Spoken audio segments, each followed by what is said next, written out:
Esta constante de filtración, como decíamos, se va a caracterizar por la permeabilidad que tiene esa barrera de filtración y por la superficie en la cual, digamos, tiene como propia y tiene que ser óptima para poder filtrar esos volúmenes que yo nombré. Hay sustancias propias que genera nuestro organismo que van a provocar la disminución de este coeficiente de filtración.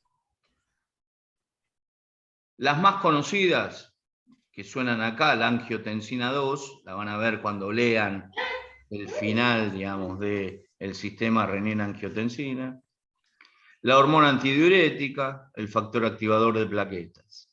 Y dentro de las que aumentan esta acción del coeficiente de filtración, están algunas sustancias que generamos nosotros también en nuestro organismo, como es la dopamina, la histamina, la bradiquinina y la acetilcolina. ¿Qué significa que aumente o disminuzca este coeficiente de filtración?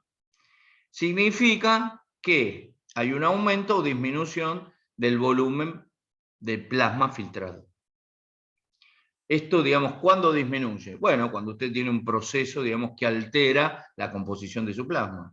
Recordar lo que era el plasma, que era el sector, digamos, el componente líquido del tejido sanguíneo.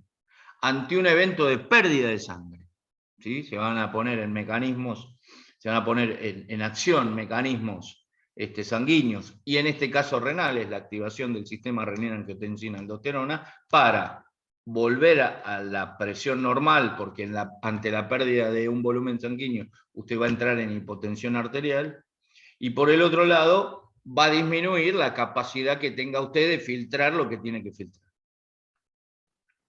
¿Cuáles son esos factores hemodinámicos que regulan la filtración glomerular? La presión neta de filtración, ¿sí?, es la suma de ¿qué? De la presión hidrostática, que voy a medir en los capilares y en los túbulos, y de la presión oncótica, que también voy a medir en los capilares y en los túbulos. ¿Ok? Bien, si estas dos presiones están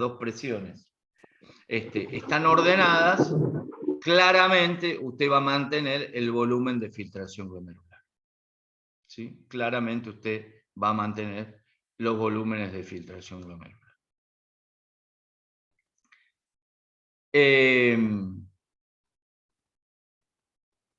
Lo doy en números para que se entienda. Esta presión efectiva de ultrafiltración o presión neta de filtración va a depender de la presión hidrostática glomerular, que va a tener un valor de 60 milímetros de mercurio, y de la presión coloidosmótica glomerular, que va a tener un valor de 32 milímetros de mercurio. Y de la presión en la cápsula de Bowman, que va a tener un valor fisiológico normal de 18 milímetros de mercurio. Entonces, ¿cómo llego yo a este valor de presión neta de filtración? Bueno, haciendo una resta de la presión hidrostática menos la presión en la cápsula de Bowman menos la presión oncótica glomerular. Eso me va a dar una presión efectiva de ultrafiltración de 10 milímetros de mercurio. 10 milímetros de mercurio. Esta es la síntesis de esta función glomerular óptima. Bien. Sigo. Estoy haciendo una síntesis y voy a ir acá.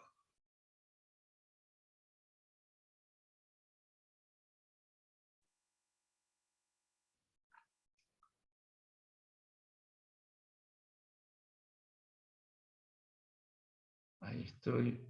No, esto no.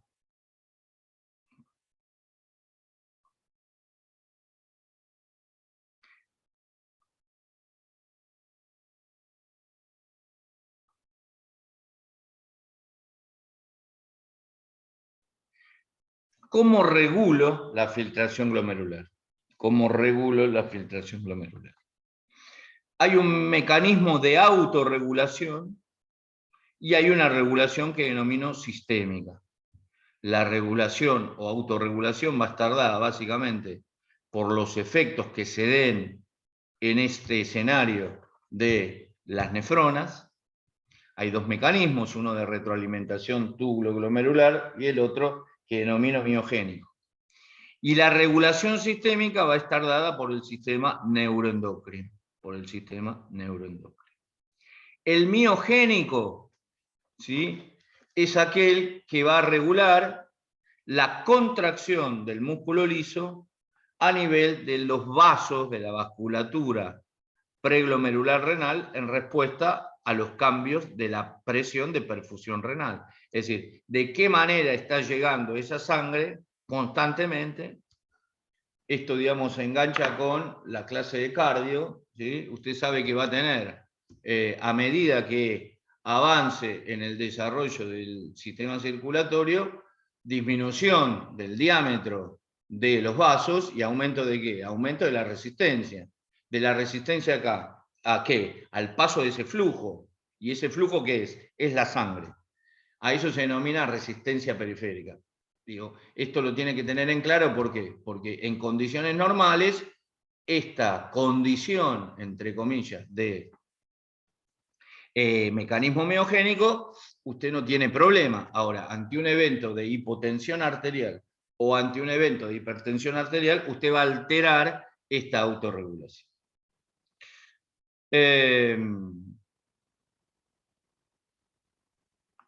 Esto, bueno, lo dice después, digo, me adelanté. Este mecanismo actúa básicamente en respuesta a cambios abruptos en la presión arterial sistémica. Cuando tiene usted cambios abruptos, en el caso de la hipotensión, por algún mecanismo, digamos, que provoque esa hipotensión, ¿sí? No necesariamente tiene que ser algo traumático. El ingesta, usted puede tomar drogas en forma crónica, porque le han medicado esas drogas que tienden a la hipotensión, o tener eventos de hipertensión arterial a partir de no la toma de esas drogas, ¿sí? Digo, fíjense cómo, me adelanto a la integración, un sistema depende del otro, es decir, necesito de una presión arterial constante para que este mecanismo de autorregulación funcione, porque si no funciona, no filtra, o filtra menor cantidad de la que debiera filtrar, por minuto, por hora o por día. ¿Sí? Bien.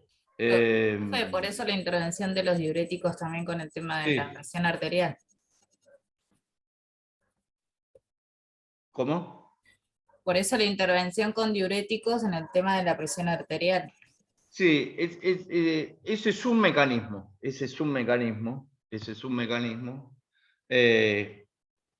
es la mitad de la verdad buena del uso de los diuréticos. Hay diuréticos que empiezan a dañar este mecanismo y esta barrera. Entonces, obviamente que usted prioriza la normotensión ante un evento crítico, imagínense, ante un edema agudo de pulmón, ante una hipertensión nivel 3 según el consenso argentino, refractario al tratamiento. Esto viene asociado a un montón de otras cuestiones. Uno con 70 kilos, 1,70, una buena ingesta, no ingiriendo drogas ilícitas, no fumando, tomando 1.500 a 2.000 mililitros de agua por día, no llega a una hipertensión nivel 3 refractaria al tratamiento. En la Argentina, no me quiero extender con esto, pero usted me dio el pie, en la Argentina el 60% de los varones tiene sobrepeso. El 30% aproximadamente tiene obesidad grado 1. Y eso es uno de los condicionantes para las dos grandes enfermedades prevalentes que tiene la Argentina, que son la hipertensión arterial y la diabetes. Entonces, uno no llega a esos eventos porque hoy se olvidó de tomar 2 litros de agua. Hay un proceso que se viene, digamos, acumulando. Usted tiene 40 años, entonces en los últimos 20 años ha sido intervenida por ese proceso. Entonces uno apela a ¿qué? En la emergencia apela al uso de esta sustancia X, llámese diurético, que me permiten no solamente aumentar la filtración en un lapso de tiempo más rápido, para eliminar solutos que aumentan la presión arterial, sino también para no dañar esa membrana de filtración glomerular. Cada vez que usted tiene un evento hipertensivo, no solamente se daña su cerebro, su corazón y su pulmón, sino que también se daña su riñón. Más toda la periferia y todos los sistemas accesorios que nos faltan estudiar. Pero en la regulación de la homeostasis y el mantenimiento del medio interno, los órganos claramente más afectados son el cerebro, el corazón, los pulmones y los riñones. Entonces, esto del cuidado global de estos 4 sistemas, el sistema nervioso, el sistema cardiovascular, el sistema respiratorio y el sistema renal, no despreciando el digestivo, el reproductor, el endocrino, de ninguna manera, hacen a que usted tenga la posibilidad de vivir 75 años y más. ¿Y por qué digo esto? Y termino el comentario. En la Argentina, por las condiciones sociosanitarias de los últimos 30, 40 años, ha aumentado la esperanza de vida nacional en un promedio de 76 años. Si usted nace hoy, imagínese que usted está naciendo hoy, dice la esperanza de vida que seguro usted va a vivir 76 años. Pero a esos 76 años hay que ayudarlos. Hay que ayudarlos desde el cuidado de la salud, hay que ayudarlos desde escenarios de regulación de la homeostasis y del medio interno, y hay que ayudarlo desde la alimentación y desde el mantenimiento óptimo de las funciones fisiológicas del sistema nervioso, del sistema cardiovascular, del respiratorio y del renal. Hasta acá llego porque si no sería muy largo. Lo que muestra el gráfico es la velocidad de flujo medida en mililitros por minuto sobre la presión arterial, ¿sí? Sobre la presión arterial. Eso es lo que muestra. Y por último, esto lo nombré y lo van a ver, el sistema de retroalimentario túbulo glomerular. ¿Y para qué necesito esto? Porque básicamente es el mecanismo que me permite no solamente regular el flujo que necesito, y que va a censar si ese flujo ha aumentado o disminuido, y que va a censar si ha disminuido o está aumentando la filtración glomerular. La barrera de filtración reconoce la acción del diurético. Por eso el señor, mediante la micción espontánea o la colocación de una sonda vesical, comienza a orinar con más ritmo que el ritmo que venía teniendo. Esto se ve en procesos de insuficiencia renal aguda o en procesos de autorregulación, de regulación para llegar a la normotensión, para volver a tener una presión arterial normal, ¿no? Digo, pero ese mecanismo de autorregulación, como decía yo al principio, eso se va, entre comillas, dañando. Cada vez que usted aumenta la presión, daña la barrera. Cada vez que usted disminuye la presión por X motivo, daña la barrera. ¿Sí? Entonces usted deberá pensar cuáles son los factores de riesgo que usted coloca para que esto suceda y que en este caso particular de la clase del día de hoy se dañe la capacidad de la fisiología renal.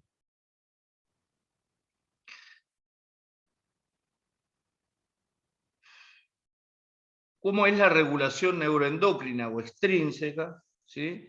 Está dada por el sistema renina, angiotensina, aldosterona. ¿Y cuándo se pone en marcha este sistema?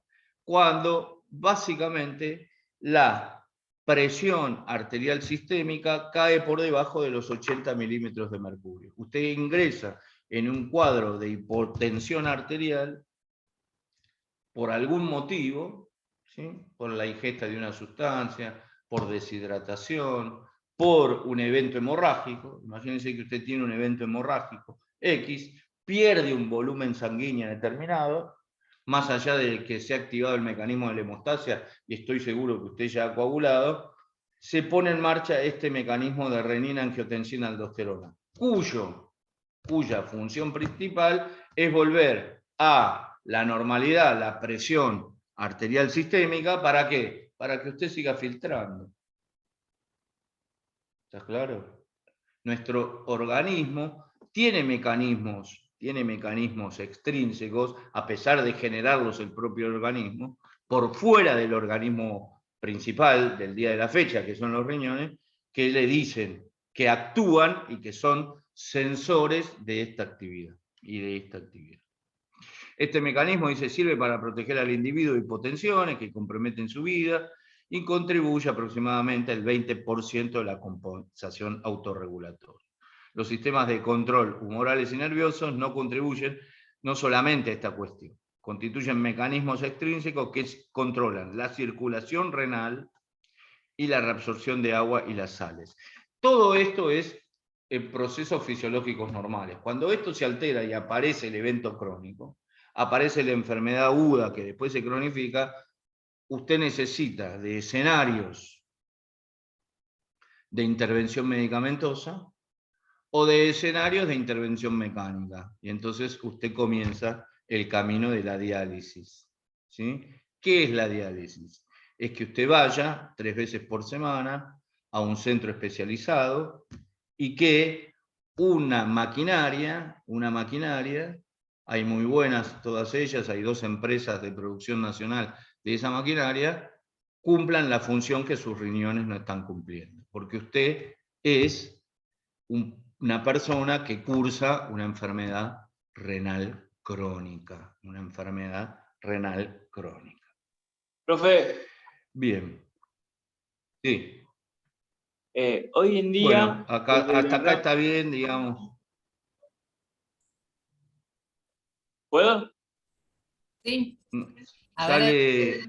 Sale como cortado, no sé si soy yo o es el sistema. Hola, hola. Sí. ¿Ahí va?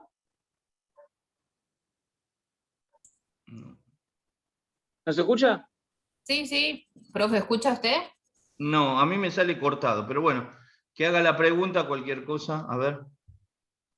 Bueno, hoy en día, desde la rama quizás de la recreación o de la educación física o de la psicomotricidad, se está empujando porque en ese momento de diálisis en donde la persona se dializa, que está sentada o semisentada o parada, se está empujando para que la persona haga un poco de actividad física o un poquito de ejercicios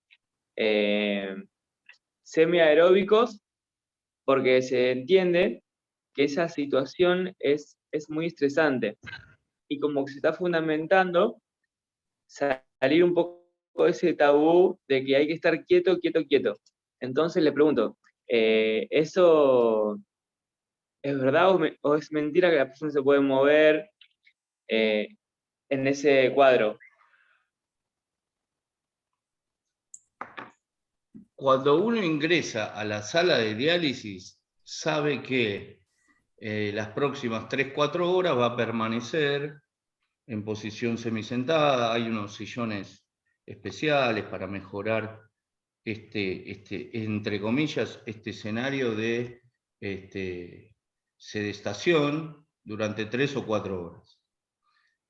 Ese es el escenario de lo que sucede. En el medio, usted ingresa, es pesado, cuando sale vuelve a ser pesado, y se le administran X cantidad de drogas que usted necesita reponer, porque resulta que han filtrado su plasma y usted no ha podido, digamos, reabsorberlas, ¿sí? El más conocido es la toma de calcio de 1 gramo día, después se agregan otras sustancias que en la fisiología normal usted reabsorbe y vuelve, digamos, al organismo, pero este mecanismo no tiene todavía esta capacidad de incorporarlo a su organismo. Ese es un escenario. Las condiciones en las que sale el paciente, digamos, en las primeras sesiones, en los primeros años, no son óptimas, claramente no son óptimas. tienen que ver con una readecuación de su vida cotidiana, en lo laboral, en lo académico y en el cuidado de algún tipo de alimentación que debe tener para no alterar este escenario. Y por el otro lado, porque cualquier desaveniencia en relación a estas conductas va a condicionar lo que yo decía, la función cardiovascular y la función respiratoria. Un minuto, por favor, un minuto.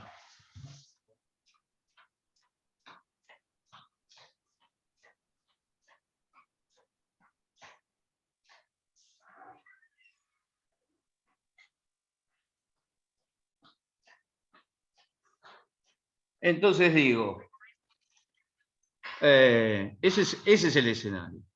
Sin duda, cualquier actividad, no solamente que mejore su condición de aceptación ante este evento, este es un evento que empezó 20 años antes.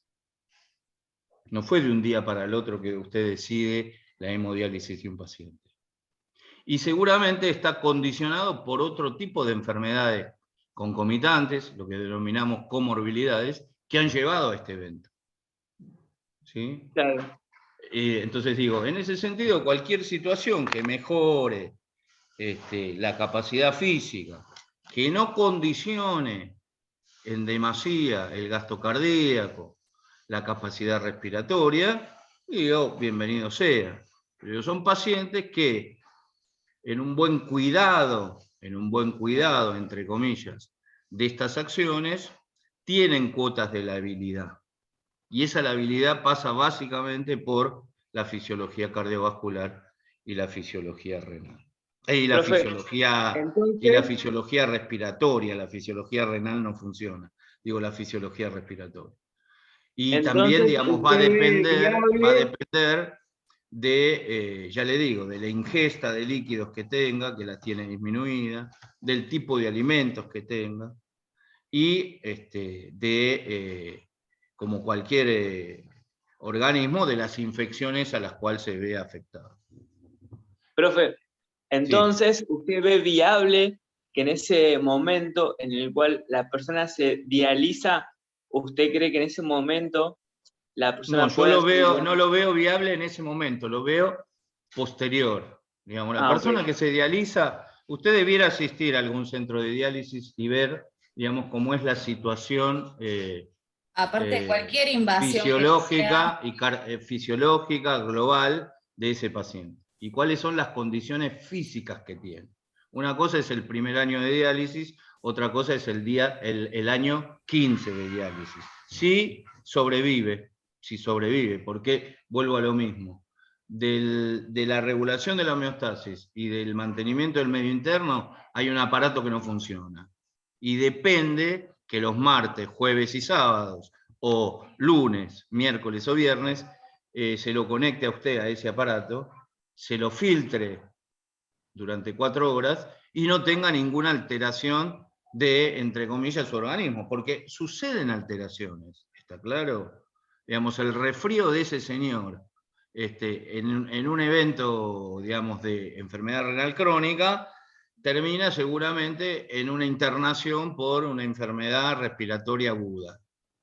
Entonces digo, yo no digo que no se puede hacer. Hay que respetar los tiempos de ese filtrado, hay que respetar los tiempos de adecuación, de desconectarlo de esa máquina y de la vuelta, entre comillas, a la deambulación en las próximas 1 o 2 horas. Eso es un escenario. El otro escenario es el acompañamiento psicológico que cualquier enfermedad crónica de estas características debe tener.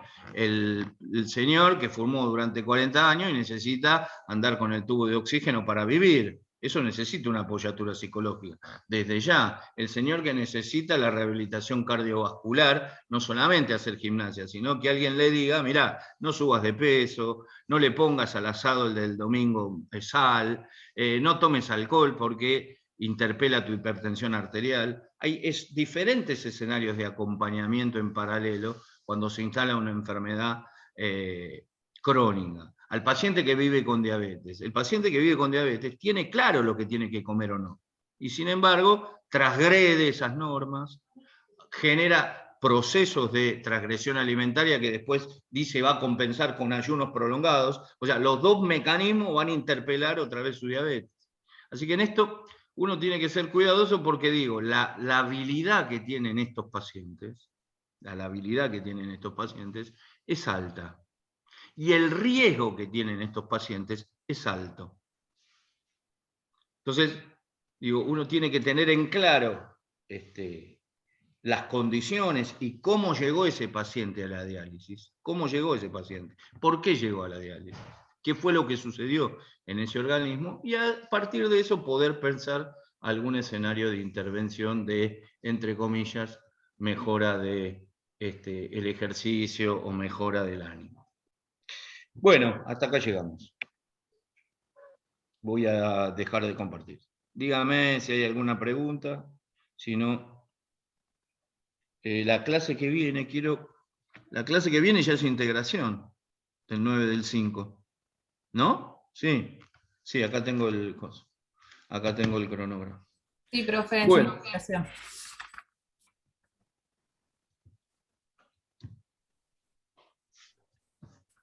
¿Alguna consulta, pregunta, dudas de esto?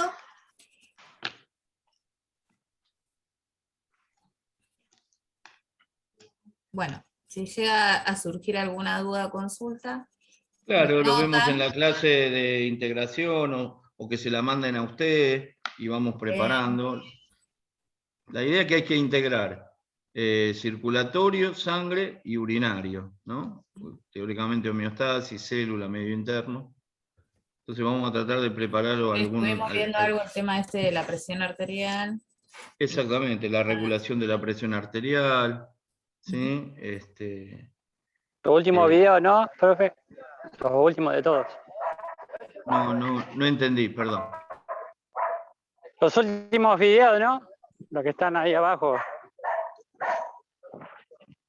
¿Qué video? Sí, a ver, digo, usted... Sí, los que están abajo del campo. Sí, el sistema circulatorio, urinal. Sí, eso lo tiene... que estaba diciendo usted recién. Exactamente, sí. Sí, está acá. Claro, bueno. Usted tiene el video de... A ver, con más tiempo lo voy a ver. Usted sí, tiene... estaba viendo. Usted tiene, si me permite... Hemostasis sí. no, homeostasis. Usted tiene, al final de cada unidad, al final de cada TP, tiene las preguntas que tiene que responder, que son la guía de estudio. Tiene el caso clínico, ¿sí? Que trata de ayudar a esta cuestión, no es el fin en sí mismo, y tiene los capítulos que tiene que leer. Están los capítulos subidos en forma de PDF. Después nosotros agregamos algunos videos más cortos, más didácticos, y después está este teórico virtual no obligatorio que yo doy todos los miércoles. Ahora, ¿la prioridad cuál es? Si usted no leyó los capítulos, por más que mire los videos, no se aprende mirando cine, se aprende leyendo sobre cine y cómo hacer cine. Bueno, acá es lo mismo. Usted tiene por cada clase unos 3 o 4 capítulos que tiene que leer, que nosotros hemos podido lograr bajarlos en forma gratuita y colocarlos en el campus. De ahí viene la contestación de las preguntas, de ahí viene mirar los videos que agregamos nosotros, y por último, si quiere, me mira a mí para tener algún dato más. Si hace todo eso, la condición es óptima.